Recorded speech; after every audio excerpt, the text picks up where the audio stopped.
Hello and welcome to the Gambling Files podcast, the podcast that is just me today. Not for the whole episode, just for this little intro. Finton was due to be here, and I appreciate that this is going to disappoint certainly all of our female viewers and listeners, but Finton is not joining me for this intro, so I'm going to keep it slightly short and sweet, not unlike my good self. So a shout out, obviously, to our benevolent corporate overlords. In no particular order, the CRM software gods, Optimove. Get in touch, ask for a demo. It's really, really impressive, especially with OptiLive, which is the thing they launched at ICE, combining the best of their CRM intelligence with with live in play to create a truly personalized experience for the player. It's really pretty sexy. Also, speaking of something that was launched at ICE obviously was in Barcelona this year. One of our other sponsors is Clarion Gaming, who are going to be working towards IGB London, I guess, which is early July. Formerly in Amsterdam. It's at Excel. Don't know why they got the idea to put it in Excel. I mean, nah, I'm just kidding. It's a great venue. But also they have some extensive experience of it, having had ICE there for years. So Clarion Gaming, thank you very much for your support. And finally, EveryMatrix. Well, actually, no, technically I think our sponsor is Odds Matrix. But just very sexy. Finton had the demo and I didn't, which I think is why at ICE Finton got all of the swag from the EveryMatrix booth, and I got just told that Finton had got my swag for me. Sucks to be me. Executives gonna executive. You know what I mean? So, Odds Matrix, ripping up the rule book and making things sexy out there in the world of iGaming. In an entirely unrelated note, our guest on this week's podcast is Mark Schmidt, Head of Sales Africa for EveryMatrix. Now, it's quite a frank conversation, and we've touched on addiction frequently in the past because I'm basically addicted to pretty much everything. And it's not entirely a conversation about addiction. We do talk about Africa. We talk about doing business in Africa, EveryMatrix in Africa.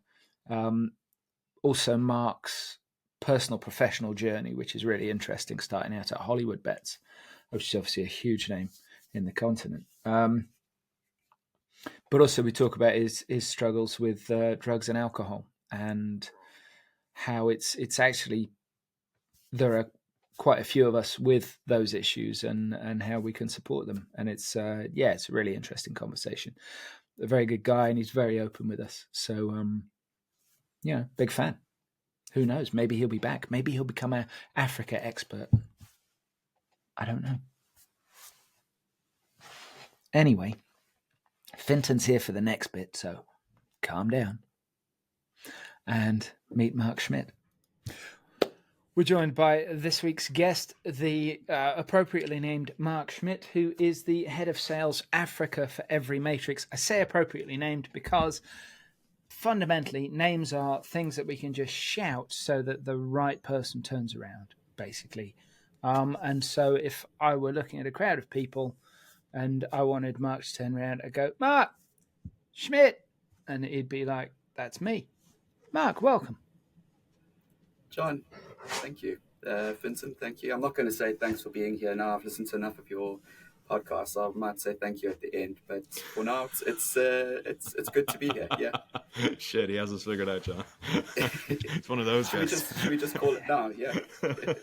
I hate it when they come prepared. Or when they're just smarter than us. The worst one is when they haven't listened to the podcast and they show up. And you can kind of just see the look of fear in their eyes. That's the real fun ones. Yeah. Never happens. With the Oscars having just happened as well, and I think it was last year's Oscars when I think Jamie Lee Curtis won Best Supporting actress maybe. And she in her speech, she said about being a Nepo baby or Nepo baby, however you say it, you know, like, because her parents were both famous actors. In no way is Mark's appearance on this podcast anything to do with his, I kind of want to say famous parents, but with his business being Every Matrix, one of our kind of benevolent, generous, and considerate sponsors. Completely coincidental. He's here about his link because of his LinkedIn posts, and we'll get to that in a bit. We will. Yeah, it has absolutely nothing to do with Every Matrix. It definitely helps that they sponsor the show in some form. But we'd have had you on anyway, mate. You only get the best guests, right? So it's quality. That's the way it goes. Absolutely. It's all about the quality. But we like to say that we have quality and quantity, but is that always true, Finton? Yeah, we've been doing this for years now, mate. It's quantity. I suppose that is true. It is. We've built a mass. There's a body of work there. We're like a fatberg in a sewer pipe. A blockage in an artery. You could have went with crocodile in the sewers. Yeah. We're like a deep vein thrombosis. Cankles. Cankles. Now you're talking. Yeah, that's right up my alley. Yeah, I'm ready for it now. Welcome to this beautiful fatberg of a podcast. So, Mark, what brings you here? Yeah, guys, thanks for having me. It's good to obviously been following your podcast for a while now. I think John, we've had some interaction quite recently in the last few months on LinkedIn. I think I just really like the direction that you guys go with the podcast. Kind of call a spade. Not afraid to talk about some of the more unglamorous side of the industry. That's a very real part, I think, for most of us out there.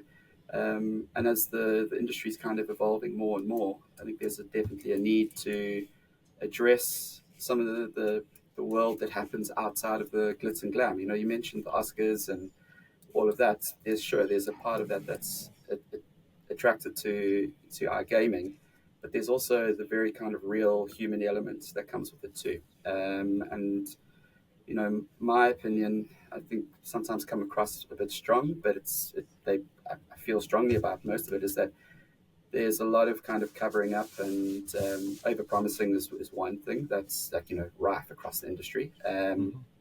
But also people just not really being themselves and kind of being the stereotypical mold that's within the industry. And I feel that a lot of that human touch and human edge has lost its its place. And I've been lucky enough to be in the industry now for, I think it's 16 years or so, and to work with some of the biggest providers within the industry, and to see, obviously, guys, through your experience too, is to see how the industry's evolved to where it is now. You look at the events like ICE, the SBC events that are put on, everything's done at such a huge scale that it's become massive, right? And everybody that I kind of see, are all kind of going in the same direction, kind of spitting out the same kind of narrative about what they're selling and what they're trying to get sold and who they are as a company. But I think people's cultures and identities are definitely being lost along the way. And if you seem to be speaking out about something or raising something that's not along the lines of a LinkedIn post that says, I'm thrilled to be, announcing you. Like, I don't know who uses the word thrilled anymore in their day-to-day conversations, but you know what I mean? It's hashtag blessed, I think that's still a very real human element to the industry that needs to kind of be picked up again. And, I think from when I first started to where it is now, for sure, it's changed a lot. A lot of good things, but then also a lot of things have been forgotten. So I think today we'll probably go in a million different directions, but it'll be good to just kind of, talk about what's going on at the moment. Well, let's start from the start. Like, I'm always fascinated with, like, there's typically two types of people in the industry. There's people who are like, oh, I'm 5th generation bookmaker, and this was just my destiny to be in the gambling industry. And then there's like the civilians that just randomly stumble in by mistake. Civilians, fucking hell. Oh yeah, anybody not in the industry is a civilian to me these days. It's just how I see the world. It's different. Who kind of randomly stumble in, and then they blink and they've been here for 20 years, kind of thing. So, how did what how did you get into the industry, and kind of what's your background? I started off at Hollywood Bets, and like most, school leaving people, the aim was to go to university, and I did go to university, but I was there as a registered student, but I didn't go to class. And I did my first round of exams and basically got, I'll never forget the accounting mark I got, and it was 007, right? Like James Bond. And I think I got that for like writing my name on the paper and, getting the date right, for example, because I did not have a cooking clue about what was going on. So I failed everything, and things just got progressively worse from there. And then one of the guys I went to school with, his father was the founder of Hollywood Bets, and went to him, started speaking to him, got a job in the trading office. So that guy was Owen Heffer, probably the most, by a long stretch, most successful, operator within Africa in terms of the brand that they've created. And we had an office of about 10 guys, super small room. Those were the days where, most of the trading was done around manual input. So you would manually create a fixture, assign odds to it. That could be a fixture that's happening in the Lithuanian women's third division soccer, but you have no idea how to price it up. Go on a table that's in front of you and kind of, ensure that it looks reasonably okay. And we learned really quickly because the business just kind of exploded from there. And then with the advent of online and still a very strong retail network that they had, Hollywood Bets became the number one brand, and is pretty much the number one brand in South Africa today. They sponsor Brentford in the Premier League currently, so their business has really exploded. But working for Owen, it was a very hands-on approach. Learned a hell of a lot through him. Like the one guy that he was so big on making sure that we did the small things well. So if you sent an email and there was it was grammatically incorrect, or there was a spelling mistake or something like that, he would come down really hard on you, because he ensured that excellence was from across the business. And the one thing that I've always learned and always hold really dear to how my career's progressed is that there's no just okay, well, this is broken, we can't fix it. Let's look at all solutions to get it done, because ultimately there is a way to sort it out. That's helped me and also been a negative in some parts of my career, just trying to always find a solution to get things done. But working at Hollywood Bets was amazing, because I got to understand the pressures that an operator has on a day-to-day basis, what they face from clients. And then I got approached by Sport Radar, when Sport Radar were kind of flogging their feeds across Africa and the rest of the world. I joined a guy called Greg Parsons, and that's where Greg was the head of Africa, and that's where I really kind of learned the commercial side of the business. And in Greg, I got the best kind of commercial coach I could get. We traveled around Africa together, basically went everywhere. I think we had about 90 clients at one stage that we were serving in Africa. And that was my first experience in an absolutely kind of global company and how things worked. So for a long time, it was just Greg and myself dealing with African problems, trying to get the business to understand the way things are done in Africa. And the Sport Radar Africa division is a very successful arm of Sport Radar today. So I stayed there for about 4 or 5 years, got approached by IMG. IMG then created IMG Arena, which was obviously their official data side of the business with virtuals, etc. And I headed up the African and Middle East business for them there. Amazing time. Got to enjoy the perks of being at IMG and the Endeavour part of the business. Going to Wimbledon and seeing Gwen Stefani put on a private concert for us, etc. And that was really cool. And then moved across to sporting tech, ProNet Gaming. Different side of the world in terms of business. ProNet's obviously very big in certain parts of the world that I'm not very strong in.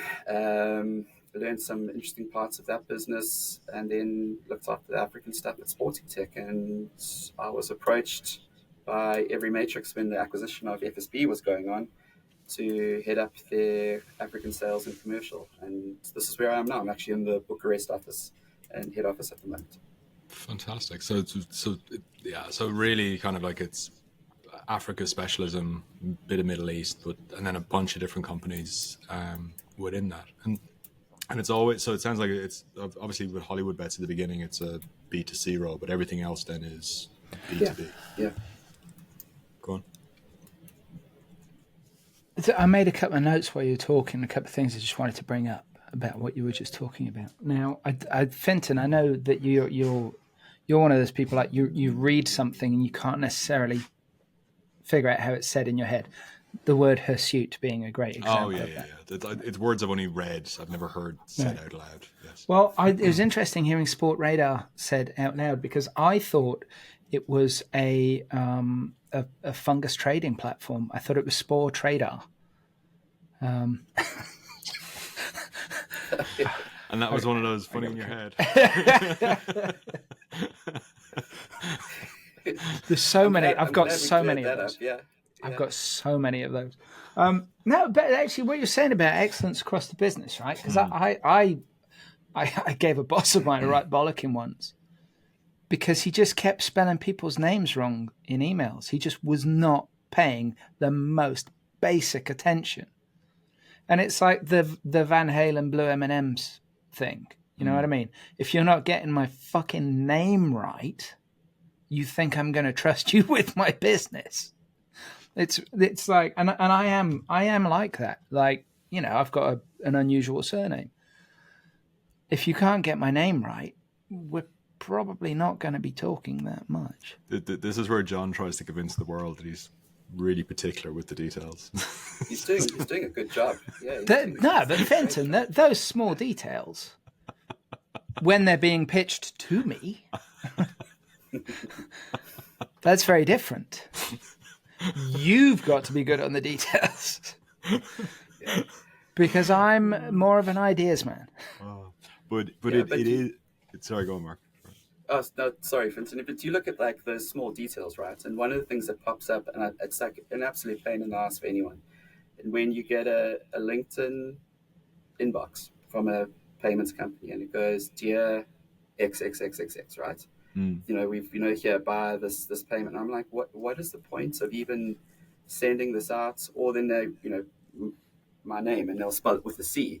And I'm like, this is just such basics to get. Yeah. You might as well they could have something really good, but that initial impression is just, I had to block and report a dude recently because it was a payment thing and he was pitching. I'm like, but it's not something we would ever use, ever. Yeah. And he's like, no, but just keep us in mind. But can we do you a demo? No. And he just kept on, and I'm like, fuck this. Block, report. This guy can just fuck off because he's not listening. Yeah. He's not doing the details, Finton. You know how important the details are to me. I know. The best one of those I ever saw, it was at PokerStars, and there was a rule for the customer support team at the time. This is like 15 before the internet, pre-acquisition, pre-Black Friday, that kind of stuff. And there was a rule that customer support had to answer any email a client sent in. All right, every email had to be replied to.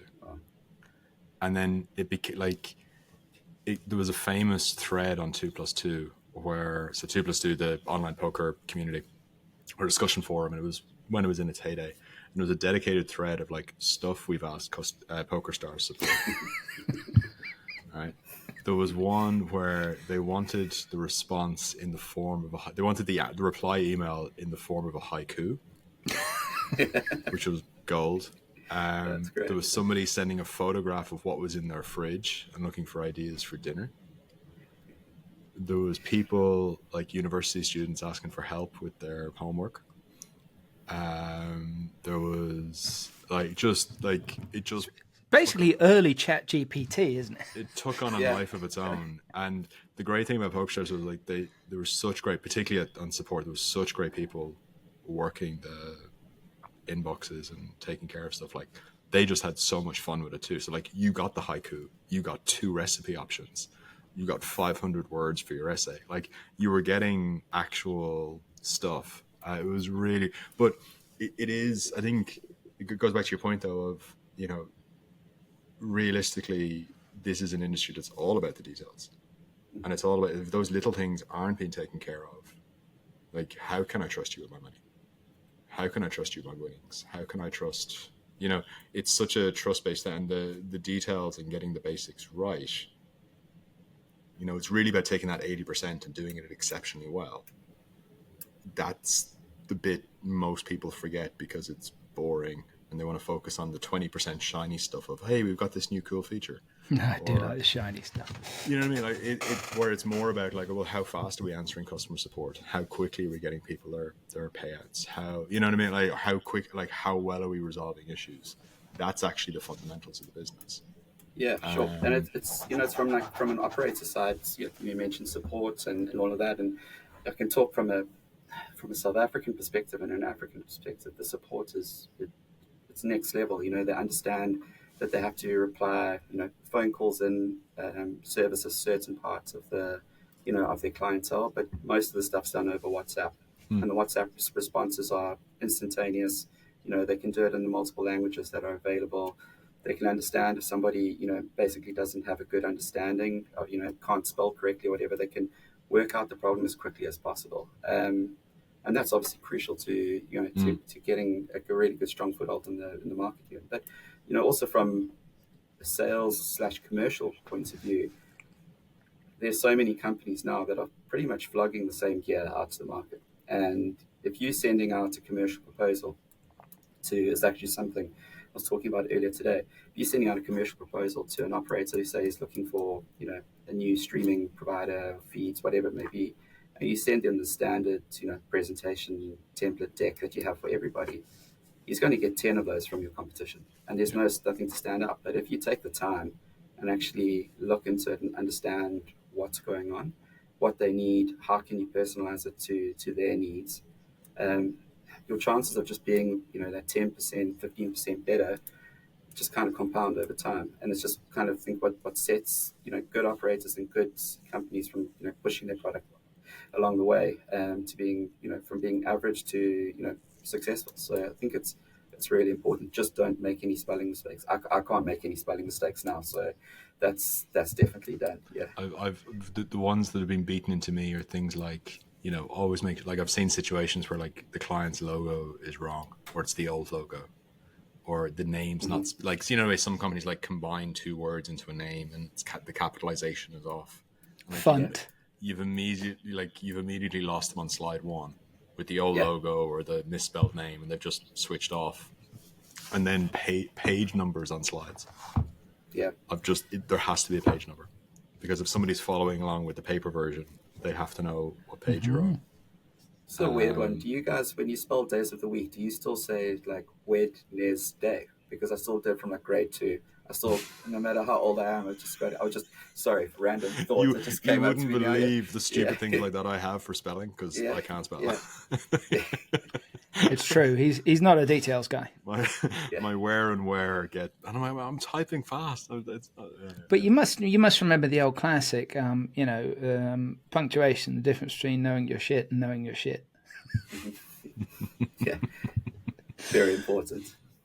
So Mark, and I'm just gonna, if you listen to the podcast, you'll know that Finton's the bad cop. I'm the good cop. I'm the one that I pussyfoot around things gently. And I've got Finton sent me some notes here because he does his homework. And in Finton's notes, in his bad cop notes, it says here that you have, not to put too fine a point on it, an addiction story. And we love addiction stories here because I've been addicted to so many things. Finton's just addicted to living his best life. And air fryers, and air fryers, as far as I know, like a huge. I'm currently fighting off an addiction to cigars because I could really get into it and watch collecting. But different story. Yeah, I wish it was as simple as that for me. It's something that I've pretty much battled with for, I would say, most of my adult life, and it's something that I've kind of tried to suppress over time. I did my first stint in rehab when I was 22, and that was. How old are you now, Mark? I'm 39.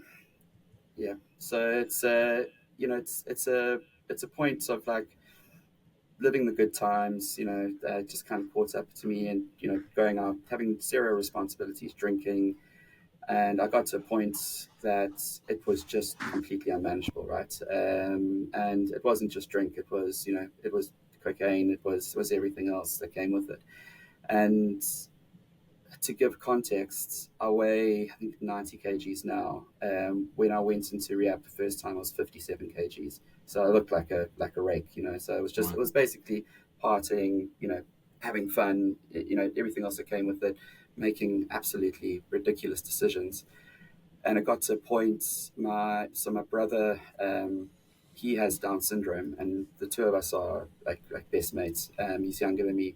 He was going through chemotherapy at the time, and I had gone with him to a chemotherapy session, and I had some cocaine left over, and I went up we were waiting for my dad to come pick us up. We'd gone to like a coffee shop down the road from where the hospital was, and when I came back, so I'd gone to go use, and I came back, and he had thrown up on the table, and just kind of looked at me like, it's an incredibly like shitty memory to have, but it was the memory that like that look of like his big brother, the guy that kind of always looked after him in that moment. I would have been there to kind of get him out and look after him, and it was.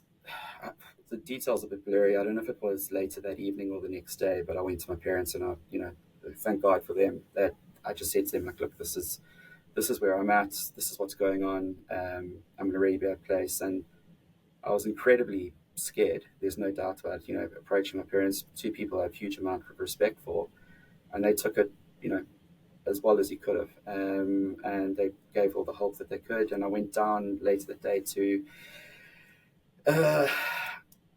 I think you can kind of call it a cult. It was a Christian rehab. I'm not religious at all. I thought I was going to be there for 3 months.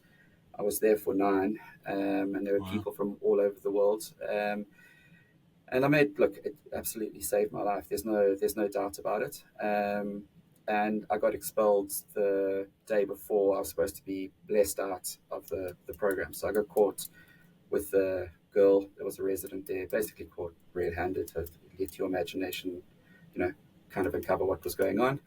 And then it was just like this absolute hammer blow. Like I'd gone through 9 months, I'd done everything, I was looking way better, put on weight, and then I basically cocked up at the very last hurdle. Went back home with my parents, sorted out a few things, and then I didn't drink for about a year. Didn't use, everything was fine. Carried on with life, and then things were good. I started really, like, my career with Hollywood Bets kind of took off, and I was really immersed into that. But then I started drinking more and more heavily as time went on.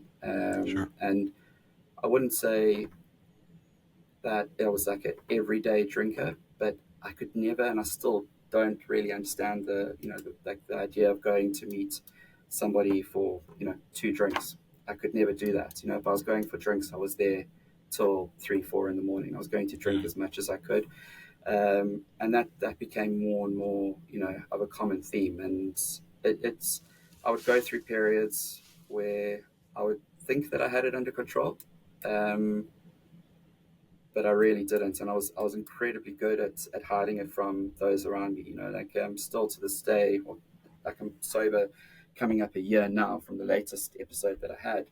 But I would never, out of respect to my parents, I would never drink in front of them. So they always thought things were, that things were good. But as soon as I left a family function or something, I would go out and go and have as many drinks as I wanted to. And I've got 3 kids. I've got an amazing wife who's been incredibly supportive through some of the hell that I've put her through over the years. But in my mind, it's a weird thing. And like at the time, I was like, it's okay. I can deal with it. I can carry on. And it's like, tomorrow I'll be better, and I'll stop for now. But those thoughts of stopping and kind of reining it in never ever really materialized. And it just kind of again compounded over time. And I've got an 8-year-old. I've got 3 daughters. I've got an 8-year-old, and I've got twins that are 2. And I think like there's like very common periods within my story and my life. Like, the birth after my first child, Ellie, I was okay. And then things got a bit settled at home, and then I just really ramped it up, and I'd be out any opportunity I could. And, as much as I loved her and my wife and everything else, I would still make an excuse to go be somewhere else. And the similar kind of story with with the twins, a couple of years ago, and it just this time, as naive as I was, I thought that I could have it under control, but I really didn't. And it's just something that I've battled with throughout. I would say call it the last 20 years, to just kind of always round up, I suppose, in sales. The last 20 years or so, and it's something that I've never had control of. But somebody said something, a friend of mine said something to me the other day, which made a lot of sense. And I don't think I ever respected the threat that alcohol could have brought into my life. Like I never, like some people can have 2 or 3 glasses of, wine or beer and then they can leave. I always thought wrongly that you drank to get absolutely smashed. And that's the way I approached it literally every time I went out, whether it was from a work function to a gathering with friends or whatever it may be. And I would tell myself, like, okay, I'm going to get absolutely hammered, but I'll still be up at 6 o'clock in the morning to help with the kids, when my wife gets up, and that's okay. And I'm not going to complain because I'm hungover or whatever it may be. But although I wasn't there in body, I was just nowhere. I was just useless, and I'd look terrible. I'd be hungover, and from a work perspective, I would always make sure that I would cover up what had happened the night before by always being the first at an event or being the first to be, at work or whatever.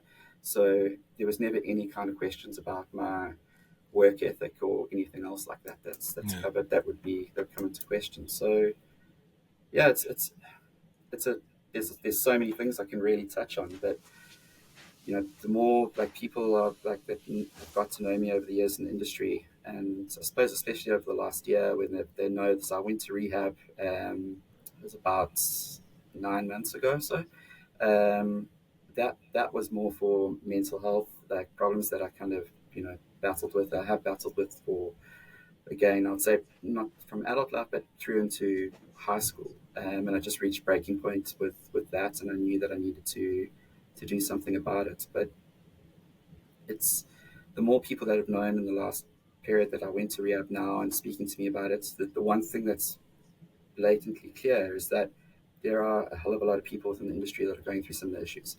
And, Yes. a lot of people just kind of cover it up. And if you look at our industry specifically, it's entertainment, and it's built around alcohol. Pretty much every function, not just in gaming, I suppose, but everything is built around alcohol, and that being like the pillar of what most conversations and most functions are built around. So it's a tricky thing. I had a meeting in Dubai last week Thursday, and the meeting went on for quite some time at a really nice restaurant, and everyone went to a bar upstairs. And it's pretty much the first big meeting I've had in my career, I can safely say, where I was sober for the whole time. And one, I didn't act like an absolute idiot, towards the end of the night where, let's carry on drinking, let's carry on partying. And then I could wake up in the morning, didn't have a headache, and also remember everything else that, that took place in terms of the meeting, in terms of what was discussed. So, I understand too that there are a lot of different ways people see alcohol, and some people that can handle it, that's fine, it's all good. But I'm absolutely one person that I know now that I can't handle alcohol, and it's like it's something for me that I just never will be able to do again. And I'm starting to become more and more comfortable and okay with that. The mental health stuff that you mentioned, I mean, up to you what detail you want to go into, obviously. But I mean, there's surely no separating the two things, addiction and mental health. I mean, addiction is so often a symptom of something else. And gambling addiction being the perfect example of that. But yeah, I mean, we're huge fans on this podcast of a bit of therapy, aren't we, Finton? Everybody should do therapy. It should be mandatory. Therapy and mushrooms. Don't know about the mushrooms, but definitely therapy. Seriously, mushrooms, fucking amazing. It is a You good just time. spend 4 hours It is laughing a your great ass off. time, yeah. And you won't hurt anyone really, because you can't do anything. You can't. You're too busy checking if you pissed yourself. I'd punch you, but I think I've pissed my pants. Sorry. Yeah, no, there've definitely been some good times on mushrooms. But yep, you're absolutely right. The addiction and mental health go hand in hand, right? And I think a common story for me over time is that it's kind of like suppressing thoughts or anything, just kind of pushing it out the way, and like, thinking like, you just get on with it and you sort it out. And in South Africa, it's like in most countries in the world, like you basically taught like, boys don't cry, and you just get on with it, and there's no emotion shown, and you don't really talk about these things at all. And I'd been on antidepressants.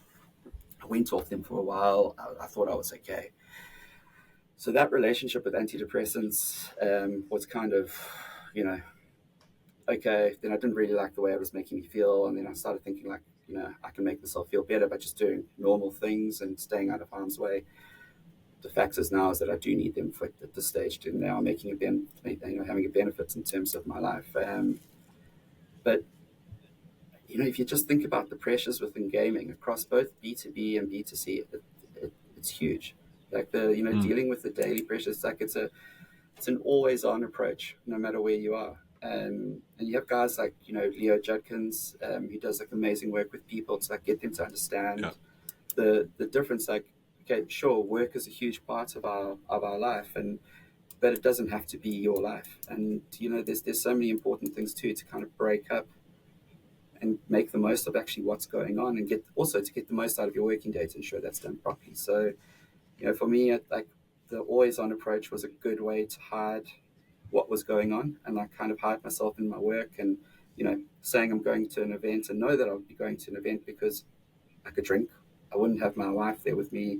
I could stay out whatever time I wanted to, and basically kind of hide everything else that was going on within my head and life. So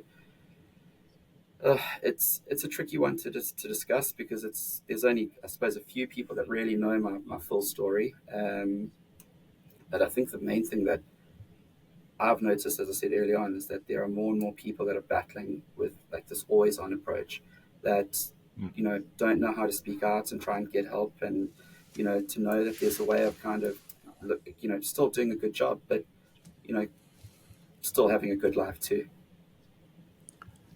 It's look, first of all, thank you so much for sharing. It's obviously a hugely personal story, but I think so much of it resonates as well, right? I think there's so many people in the industry where, but like your example of the events, and particularly if you're in the B2B side of things, like everything's a lunch or a dinner with booze, and that's just kind of the norm for the industry of where business doesn't get done on the stand.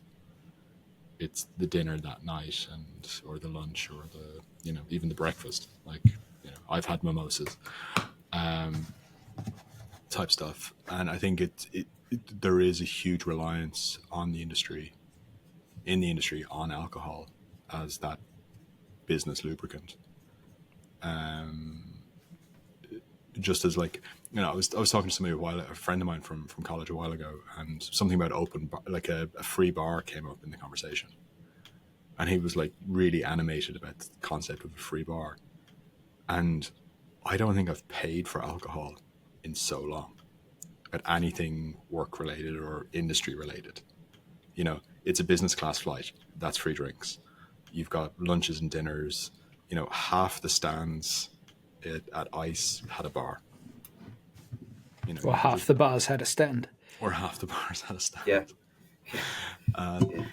And just that's like just, you've got a beer tap, and you've got somebody making cocktails, and you've got, really good wine, and, everything else. So it is such a part of the industry that it's hard to separate that, or to say like, actually, no, I'm not drinking.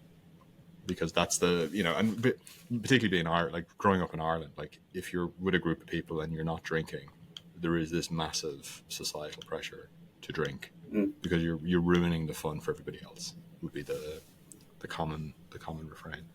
I can ruin fun without that. And it is really difficult to avoid. Well, it's totally normalized, isn't it? And I mean, as far as for want of better expression, as far as social diseases go, there are very few things as insidious culturally as alcohol. I mean, it's extraordinary, you know. I mean, obviously not Irish, I'm English, but we've got a fucking binge drinking mentality, and if you don't do it, you're a cock. And I've been sober 6.5 years, I think, nearly. And my addictions are slightly different, but you know, when I'm out and about, people do. I mean, some people do. Not they don't usually do it more than once, but you know, people are really odd if you don't want to drink or if you turn a drink down, and some people are really kind of disrespectful of your choice, or you know, are you driving, or are you pregnant? Because I was a bit fatter before, so and my skin was glowing. It still is, by the way. It's looking good. I don't know if this lighting, yeah. It's probably just bouncing off my head. But no, people are. I think the next generation is going to be very different. I think we've got a completely different approach to all of this. And certainly in the UK, the approach to alcohol in teenagers now is completely different. They don't give two shits about it. But of course, when we were growing up, it was pretty close to being all that there was to do. I say us, I mean, you know, I was practically an adult when you two were born. But it's a good point, though, you know, and I think some people, I had it recently, you know, thinking like, are you driving? Like, come on, I know you can, you know, you can drink, you do love a drink. And what I said to somebody is that it almost feels like I went professional too early in my drinking career and I had to retire and hang up my boots, you know, like I just didn't want to clock the game too much, and I had to hand over the reins to somebody else. But I've also had it where people are like, what's wrong with you? Can't you just have one or two? And I just want to say, you know, piss off, just, you know, just get out. And, you know, like there's no real need to get into somebody's face like that. But the people that are saying that don't really know me and don't also know that I have a good right hook, you know, so I could also... You can shut them down much more politely, though. So I find saying something like, I could, but I'll probably end up fucking your wife. Something like that. Jesus Christ. I can send you some notes after. Yeah, cheers, John. Thanks. Little social cues that might help you navigate that. Can you put it in a haiku? That'd be great for me too. I'll put it on a T-shirt for you. Oh, yeah. Great, yeah, great. Wow, okay. Haiku T-shirt therapy, Finton. Register the domain, quick. That one on Spore Traders. I don't think anybody's going to snap up either, mate. These are my new £1 million ideas. I don't mean they're going to make $1 million. I mean they're going to lose me $1 million. Yeah. I'm going to end up with a garage full of T-shirts. But it is, you know, I suppose it's like you know, John going 6.5 years. It's, you know, well done for that. And I think, you know, I was supposed to attend ICE this year, and I had an issue. I was on my way over to Barcelona and got news that my mother-in-law had passed away. I basically landed and flew back home. But so I missed the event, and what I'd heard from a lot of people was that, you know, like you said, it was basically a bar with a stand attached to it. You know, there was just booze everywhere at the show. And one of the things that I planned to do is that I wanted on the first day of ICE to kind of send something out to say, like, anyone that's, you know, sober, you know, or, you know, has an issue with drink, or just kind of is battling, like, here's my number, you know, kind of create a community within a community to kind of look after each other, you know, and just, you know, get something done. And that's a phenomenal idea. I think, you know, like, you know, you have some of these running clubs, like, I don't think I could run more than 5 kilometers at the moment, but we could do, you know, just a certain thing, like we have a coffee meetup before the day, because you go into a show like, you know, ICE again, for example, it is non-stop from start to finish, and there's temptation all around you, and there's stuff that's happening later. But if you just have a community an AA group, but that's basically there with you. They can say, like, I'm really struggling. Can I have a chat with somebody, meet you, outside for a smoke or whatever it may be. I think that can go a long way and kind of help people as they go along, because I know for a fact I've had to rely on others through difficult times, in the last period of my life, is that I really just needed that help to get me through a period where I was like, stuff this, I'm done. I just don't want to carry on. I can't see myself getting through it. And John, I suppose you would relate to it too. It's just sometimes having a different voice coming at you, or just getting you to settle and to think about things and play the movie forward. That's, I suppose it's also a big thing for me too, is like, I know that now if I start drinking, there's no stopping. Like, what happened, I'm going to have to hide from my wife and my family and everyone else that I did drink, that, because I'm going to have all the shame and embarrassment that happened. But then that dishonesty and covering up, what else does it lead to in the rest of my life? And it's just a complete shit show that happens thereafter. It's like a bulldozer to everything that I've built up. But having somebody to kind of talk it through, that understands what you're going through, that kind of, community aspect in a huge industry like gaming, I think it could really go a long way to just help anyone that's there. For sure. Yeah, I'd totally be up for anything we can do to help you do that. It's a really good idea. Because there's so many people in the exact same situation battling this privately. Yeah. Like I know personally half a dozen people. You know more people than that. I know, but battling addiction. Oh yeah. Sorry. That work in the gambling industry. And there's way more. For sure, I think it's a great idea. And I think, it's a really good idea. I like it. It's interesting though that addictions within the industry is not something that's talked about very often, but actually there are gambling addicts within the industry. There's fucking shitloads of them. Go look at any sports trading desk. When ICE was in London, everybody ended up in the Hippodrome at night. Oh, it was. But it was one of their biggest weeks of the year. I was there yes. That's the industry, and we know the odds. It is one of the best late bars in the city, which does help. But yeah, it's. You just went to see Magic Mike, didn't you? You just went for the dick. Just went for the dick.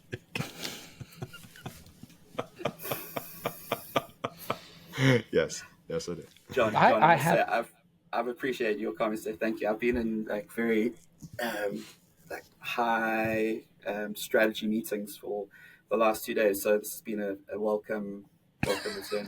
I might be thinking about Magic Mike later when I present to the group. So if I cock it up, no, it's pun intended. See what you did there? It's on you. Yeah. It's on you. Listen, right? I've probably told this one. I've almost certainly told this story before. So Fenton, I'm sorry, but I went to see the Magic. He's only got 5 stories. I went to see the Magic Mike show at the Hippodrome, and I was in London because we'd done IGB affiliate. Pearl Jam were playing in Hyde Park on the Friday, and I got tickets for Pearl Jam. Got back from IGB on the Thursday morning. Met up with my stepdaughter Lorna, who did the graphic design for the podcast. And I said to her, why don't you come down to London a day early and we'll go and have a bite to eat. So I went to the Hippodrome. And of course, when I contacted the Hippodrome to say, hey, I'm coming for dinner, just so that they know, they were like, come and watch Magic Mike. I'm like, all right. So we got these friggin' front row seats to Magic Mike. And of course, I'm the only man in the room that's not a performer. And the setup of the show is that it starts off with a cheesy kind of compere, doing it like it's the 1980s. And it's totally over the top. It's really well done. And then that's kind of kicked into touch and it's brought up to the modern day. And it's a beautiful show. It's so well staged. It's really, really clever. But this guy sees me in the front row. Fucking hell. They sat you in the front row? Yeah. You were set up. Lorna's sitting next to me, right? And Lorna's, how old's Lorna? 20, 28, 29? 28. So she'd have been about 26 at the time, right? I'm quite clearly middle-aged. But this guy's like, oh, I see we've got a gentleman in the show. And he just zeroed in on me, right? I see we've got oh. And he just leans over and does a conspiratorial whisper into the microphone. Sir, you're never going to feel more inadequate than you will tonight. And she's never going to be wetter. Oh, Jesus. And like, we're both just sitting there like, oh, fuck. Oh. Anyway, when the show kicks out, and walking out, and all these women are like, oh, there's the bloke who was in the show. And I just pointed to Lorna and went, and this is my stepdaughter. And they all just went, oh. Yeah, it's good. But it is an excellent show, I got to say. Oh, great to hear, man. Sounds amazing. Really good memories from it. Family bonding. Family bonding, yeah. Wow. Oh, okay. So Mark, let's if it's okay to switch gears a little bit. Sure. Let's, and it's something we're big believers in. Let's talk about LinkedIn and bullshit. Yeah, bullshit bingo, let's talk about your LinkedIn activities. We should do podcast bullshit bingo cards for the week on LinkedIn so that our followers can play. Yeah, it'd be really easy, right? So you just take whatever event's on this week and be like, right, so there'll be 15 posts about people attending event X, and they could win a prize. They could win a deck of our cards. Oh, don't give it away! I haven't said what the cards are, though. There'd be pictures of the stands being made. There'll be pictures of airplanes, drinks. Bigging up the teams. Thanking everybody. Tagging half the world. And we are going to be unveiling like something amazing that the industry hasn't seen yet. Yeah. Which the industry almost certainly has seen. Yeah. And a new AI product that's also like high on the list at the moment. Watching the blockchain experts pivot into AI so fast was probably the funniest thing. Yeah, some of them actually suffered whiplash injuries as a result. Some of them tried to hedge their bets with like blockchain AI. But yeah, that lane change of no, we're all about and then when Bitcoin took off again, you could really see the hesitation of like, oh, maybe we are crypto. They weren't sure which horse to back. So why? Because not many people put their head above the parapet. You're clearly not afraid to speak your mind. That's why we're so popular. Yeah.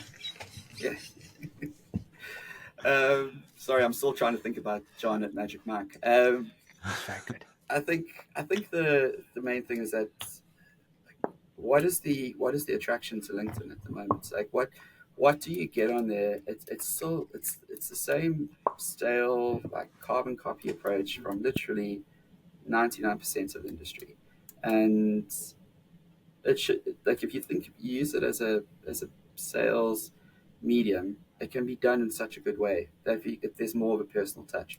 So the approach that I take is that I would rather just be authentic about who I am.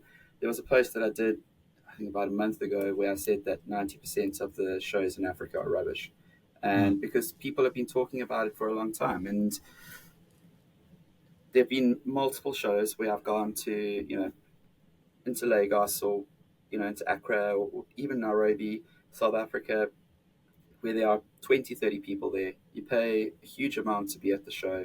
They have these so-called experts talking about stuff that they have no idea about. And you just leave thinking that was an absolute waste of time. It just pisses me off, right? Yeah. And also this term expert consultant is so loosely kind of given to somebody. I guarantee you that most of these guys have no idea, the basic fundamentals of how a book is run or what is required or anything like that. They've been working in the industry for a couple of years and all of a sudden they're an expert. But the aim with that was to get people to talk about it. And there was the amount of inbox messages that I got. There were a few from event organizers basically calling me a dick and saying that, if I have a problem, So I just said, look, well, I would never go to your shows anyway. I haven't been there for a few years. So you guys understand like no harm, no foul, right? I'm not going to attend anyway, so it's all good. But people were saying, yeah, I completely agree, and then they were giving their experience about what was, what they've experienced in years gone by and what could be better. So it started like an African community discussion. Also, off the back of that, the really good event organizers reached out to me and said, what can we do from an African perspective to kind of make it more kind of personal and enjoyable for the African audience? Like, what has been done badly, in your opinion? What can we do better? What can we improve in terms of the agenda and the speakers list, etc.? So like that again sets the like understanding your markets and knowing that you have to constantly evolve and improve.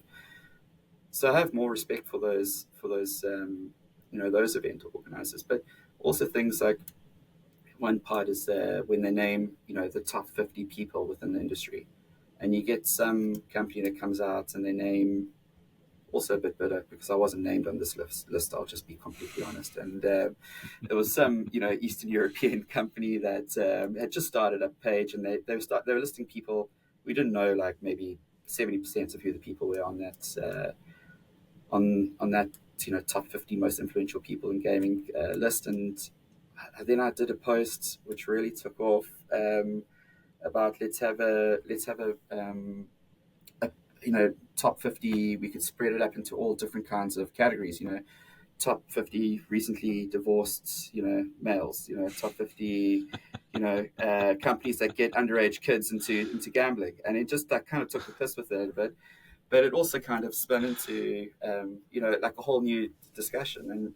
And people are like, yeah, let's just get real about what's going on there. But I suppose that there's the fun side of it too, and that's that kind of post is the way I kind of interact with friends, and I'm happy to have a laugh and take the piss, whenever it may be. But there's also like the very real parts of sticking by what you believe in. So like I know from it's not a sales punt here, but in terms of the product that EveryMatrix has across the whole business, it's bloody good and it works. And I know that I've got a history with clients where like I can only count. I know one for sure where I've screwed a client over to get a deal done, and that was one that like it had sat with me for all these years. And that was young and naive, and I was trying to reach my budget. But looking back at it now, it's something that's kind of steadied the whole career that I have. Where I'd rather just say, look, we can't do it, or I can't. I'm not going to promise you that you're going to be up and running in 3 months when I know and realistically it's going to be 6 or 9 months. And it's actually stood me in really good stead in my career, in that I've got big tier ones in Africa that constantly do business with me as I go along, and people trust what I have to say. So I think learning from that, and then also sticking by what I'm saying. So like I won't just say something like we have the greatest affiliate tool, or our trading department's the best in the industry, without actually looking at it and saying like, okay, well, it is really good. I've got a lot of experience understanding how this works, and I'm prepared to stick by my words and stick by my guns and actually say like, look at us. I'm not going to do something kind of airy fairy cliched like a normal little post. I'm going to be like, this is bloody good. If you're serious about making money or you want something reliable, these are the facts. Speak to us, and let's get it done. And for sure, I get it doesn't work for everybody, and some people will be like, who's this South African guy, with a massive ego and being a bit of a dick every now and then. But for some people, it does, and I'd rather just kind of be, true to myself. Not everybody's a customer, that's right? Important thing. That's the yeah. I think like you've if you've got this strategy where you're trying to not or keep everybody happy or not offend anybody, you end up with the bland AI written content, which is just generic and just ChatGPT, whatever. But the reality of the world is not everybody is a customer. And it is a good filtering mechanism for the people you want to work with, because it's actually much easier and far more enjoyable. Yeah, it's you think about the early days of Facebook, right, where you had to write your status and it would be like Mark Schmidt is, and you had to start with is, right? So you had to get creative around, and I would have something ridiculous on there, and I'd be like, Mark Schmidt is hungover and looking at dolphins, or something just completely dumb. And like, when you get those Facebook memories and you're like, oh my God, I wrote that. I'm hoping that in 10, 15 years time, there's not LinkedIn memories, because I'm going to be like, I've got to kind of relook at it. But for sure, not everyone's a customer. But also as a sales and commercial person, you are effectively your own brand. And so when somebody's dealing with you, they know exactly, what they're getting from you as a person, and what you kind of know about within the industry too, which I think is very important in building long-term relationships. And I think this industry is all about long term. Like, there's a bunch of times I've bought stuff from people because I've had a long term relationship with them, and I really trust what they're telling me, and I know if there's a problem, they'll sort it. Mm-hmm. Because we've all had the sales guy massively overpromise and just outright bullshit and lie, and then just throw it over the fence once the ink is on the paper. But this industry is too small for that. That you can get away with that for a very short period of time, and it doesn't take long to catch up and build that negative reputation or the positive reputation on the other side. Well, yeah, a long-term relationship doesn't have to be a positive one, does it? It can just be oh yeah, I remember you. Fuck off. Yeah. It happens. It happens. Really interesting. So, okay, so you've joined EveryMatrix. You're head of sales for Africa. Obviously, EveryMatrix are doing lots of cool stuff. There's the FSB acquisition. I saw some huge milestones hit the other day with the annual reports, and there seems to be just a steady stream of great stuff coming. So, what are the plans for Africa? What's happening there? They're quite daunting, to be honest, in terms of the appetites and I suppose the requirements in terms of what the company wants. And the one thing that was incredibly clear to me from the first month that I started here, you mentioned the reports that EveryMatrix had another record-breaking year, but it's for the last several years it's been record-breaking year over after record-breaking year, and there's been the one big thing that's happened is that there are continuous reviews going on in terms of how we can ensure things are done better, learn from the mistakes we've made from the last year, which for me is obviously it's really important. But that kind of thinking and that kind of approach to doing business, it is only a kind of a handful of businesses that I think would kind of look at things the way that EveryMatrix does, in terms of, yeah, cool, we had a great year, no doubt about it. We had the year before that, fantastic, but we know that we can get better in certain parts, and the team is just keeps growing and growing. The FSB acquisition was one for me that I was very happy to hear about. I had sold against FSB for some time as competitors. I knew that they had a very strong hold within the African market. Big tier one clients that came with that, and these are African clients that know how to do business in very tricky markets. They understand their players, back to front, doing fantastic numbers. Their growth, some of them are in 18 different countries within Africa, all with their own kind of unique demands. So I think with the acquisition of FSB, it showed that there was a lot of respect in terms of going into the market, and respect and means of like understanding the nuances of what's needed here. So whilst everybody in terms of the acquisition is moving across to EveryMatrix tech, it's a big kind of tick in our favor to show that our product offering works in Africa, because these guys have been around for 15, 20 years, some of them, and they're happy with what we have. They haven't moved to a competitor, so that's great. But one of the main parts that I'm really happy about is the team from FSB that have joined here at EveryMatrix, because they've got the experience in Africa. They understand, the payment mechanisms. They understand how important it is to get, the player journey correct, the product, some of the difficulties that you are going to face, without a doubt. And that experience is, you can't really pick that up easily. And it's made my life a lot easier. I spoke about the appetite for more. We are currently going through certification in South Africa, which is obviously a big one for myself, being based in South Africa. Highly competitive markets. I was quite outspoken on a podcast a while ago saying that I thought the turnkey platforms within South Africa are pretty rubbish in terms of what they're offering. I would think that they're probably 5 to 6 years out of date in terms of the market trends elsewhere. Um, it's basically the only differentiator you get is a bit of few kind of cosmetic changes on the front end. And when I say a few, it's it's probably 3 or 4. So it's those guys that are competing. The market is effectively controlled by Betway and Hollywood Bets, but the rest of them are trying to catch up, all on turnkey tech. Yet they can't make up that difference if they're all kind of flogging the same thing constantly over and over.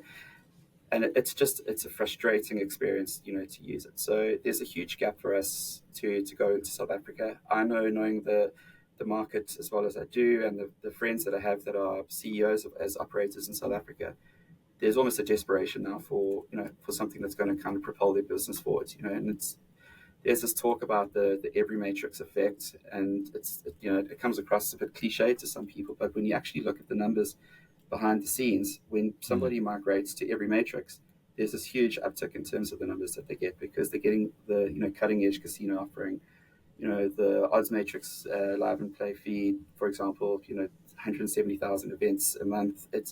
It's significant, and those changes are across the board in terms of what we have to offer. We're not going for a pan-African approach. I think that's it's impossible to do that. And any company that says they can is just talking, again, absolute nonsense. We've targeted the countries that we feel we have the best opportunity to kind of thrive in. So South Africa is definitely one of them. East Africa is a part that we'll be in for sure.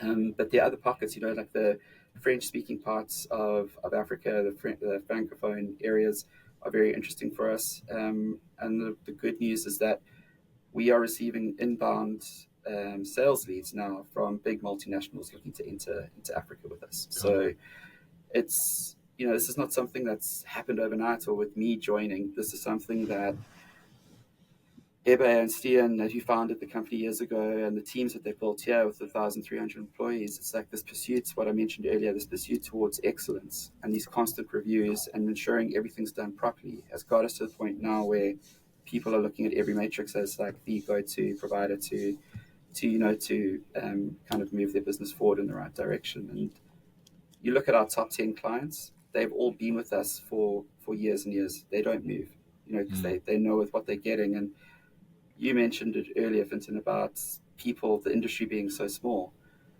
People talk, and operators talk amongst themselves. And like if you have a stable platform and your product offering is constantly growing and evolving with the market, and people, one of the favorite hobbies of the industry is complaining about your software providers, right? Like that's just a sport. It doesn't take long, for sure. Yeah, and people talk, but I think it also comes down to being realistic, and again that human touch to things. Like you're in tech and software, shit's going to happen. It happens. You get DDoS attacks. There's downtime in the platform. There's an unforeseen thing. It's like you can't hide away from those things. It's part of the industry. It happens. For as bad as it is for the operator, it's also a terrible look for the provider. Nobody wants it to happen. But if you approach it in a very kind of pragmatic, human way, and don't hide from it, that my take on that is like, cool, I can trust that guy, and actually what he's telling me I know is the truth, instead of some BS story that you're being told to put out to the clients that you're expecting them to believe. So that's the way things are done here. It's very much like straight to the point, and just knowing the way that business is done in Africa, I'm quite confident that we'll have a good couple of years that are coming up now in terms of our expansion. Fantastic. And if people wanted to contact you to talk about Africa and EveryMatrix and all that kind of good stuff, where would they find you? Or they can probably coming up next week is Sigma Africa in Cape Town, so that should be a good show. So we have a stand at the show. We got quite a few members of our team from around the world coming out. So everything covered from sportsbook, PAM, casino, affiliate, the whole bang shoot. And then LinkedIn, I suppose, is the one place, if I still have an account, the next couple of days. just follow the angry sounds. Yeah, yeah. But if you can't get me on LinkedIn, then you can catch me trying to get John on the Magic Mike over 50 show. I think in the next week when you're on tour. So yeah, that's where you get. I would totally do that as well. Yeah, I can see you doing it. I can see you doing it. Yeah. And I mean, I think an over 50s Magic Mike. I mean, I think people would be a little more forgiving with the appearance of the performers. It's all about confidence. Yeah, And I'm not short of confidence. It's all about stage presence. I'm not short of that either. I'm physically short, but I'm not short of stage presence. I've got you, John. I'll be there. I think we can do this. And one of the 5 stories, as Finton noted, one of them is my friend Al, who got a job. He got a commission from a famous British porn magazine to go and do these ridiculous things. And one of the ridiculous things he had to go and do was he had to go and join a group of strippers, train with them, get good enough for them to actually use him in a show, and then perform professionally as a stripper. Male or female strippers that he was joining? Male strippers. Yep, and so we're talking about a fairly demanding crowd. And I actually went to see him. Perform his wares, and he was phenomenal. He basically danced around naked, wielding a 6-foot inflatable penis. 6 foot. It went down a storm. It was, but he's a really funny dude, and so that's what he brought into it. That's the thing. It's as much about stage presence, I think, as anything else. The people that are there, they're there to have a good time. They're there for a laugh. They're drunk.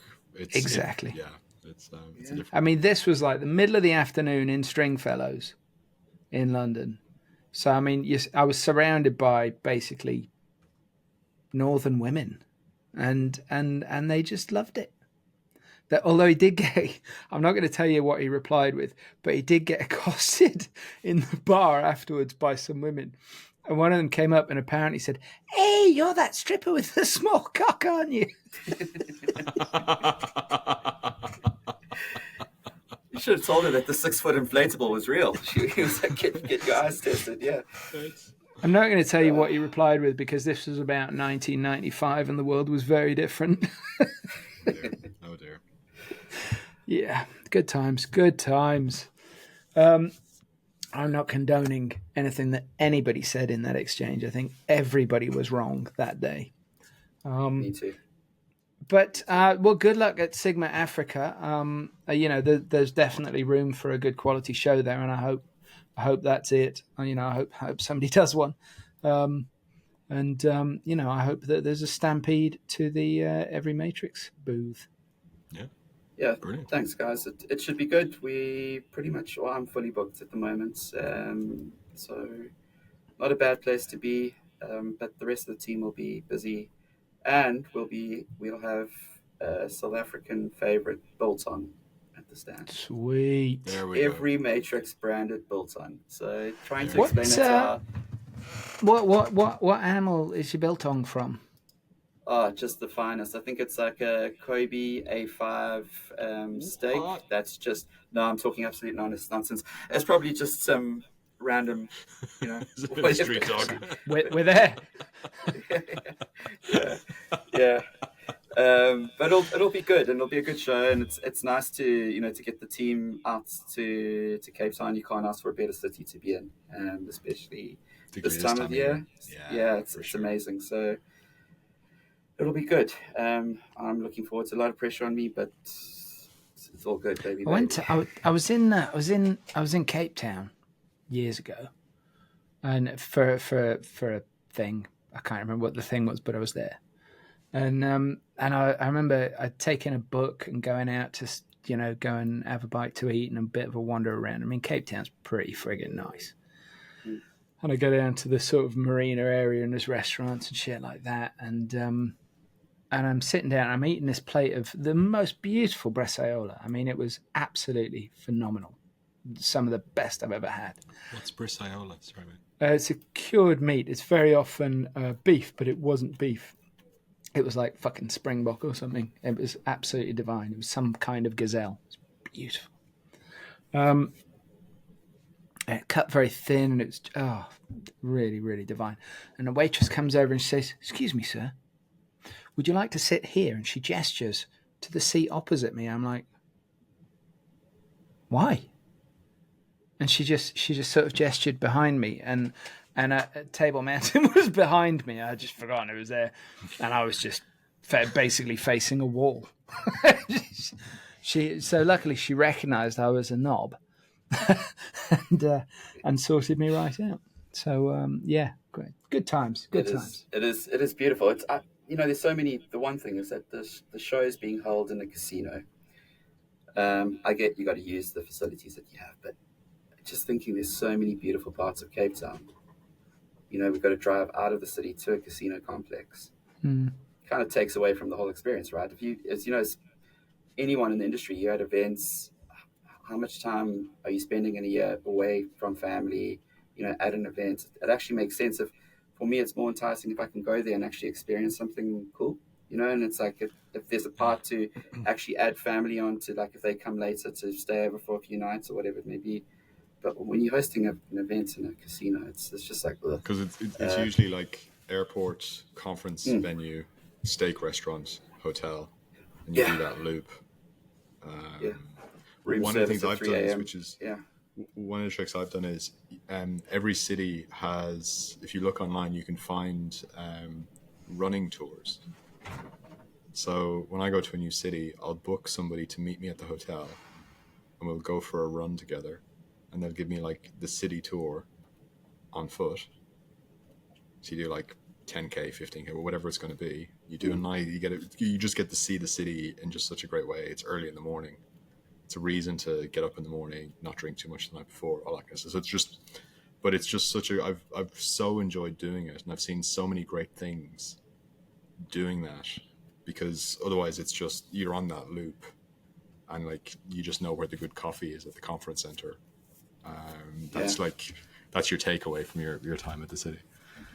I think, Vincent, we probably might have crossed paths early in the morning where you were going for a run and I was probably walking back to the hotel. Particularly when I was doing my ultra training, like I've broken some of these running guides where it's like, I want to do like 25K, and they're like, we can't do that. No, that's not. We'll get a buddy. We'll hand over or something like that. If it's so I've done loads. Do a relay, yeah. Yeah. I do have one last question, Mark. It's just popped into my head. Sure. Is there an Every Matrix company policy on Cobra Kai? No. I think there's certain websites, like for sure, that I found about that you can't visit. But Cobra Kai, definitely acceptable. Yeah. But the latest version for sure. Yeah. Have you watched it? No, not interested at all. I'm all business, man. I'm all business. Like I said that to Fenton before we started. I said, this guy is going to be all business. All business, yeah. Scribble out that one then. Just ask him what a spiritual dojo is. No point. No point. You're speaking to the wrong guy. The wrong guy is also into like action movies massively now. Out of nowhere. That's all I watch at the moment. I think it's a shooting. It's a what's your favorite action movie? What's the one with Bruce Willis? Not one of his favorites. Damn, man. You're going to come out with something awful, aren't you? You're going to say like Striking Distance or something.